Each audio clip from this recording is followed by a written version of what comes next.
রাত গভীর হলে কি তোমার মনটা আরো জেগে ওঠে? চারপাশে নীরবতা, কিন্তু মাথার ভেতর শব্দের ঝড়। যদি এমন হতো, আমি কেন এটা করলাম, ভবিষ্যতে কি হবে? এই অতিরিক্ত চিন্তাভাবনাই ধীরে ধীরে আমাদের শক্তি কেড়ে নেয়, আমাদের বর্তমানটা চুরি করে নিয়ে যায়।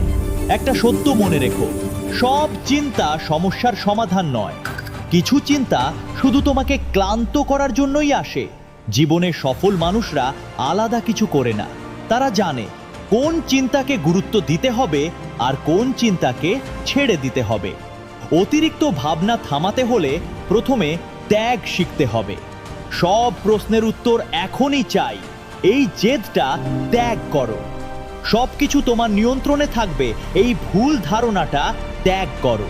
কঠোর পরিশ্রম মানে শুধু শরীরের পরিশ্রম নয়, মনের পরিশ্রমও। নিজের মনকে শাসন করা শেখো। যে চিন্তা তোমাকে এগিয়ে নিয়ে যায় না, সে চিন্তাকে না বলতে শেখো।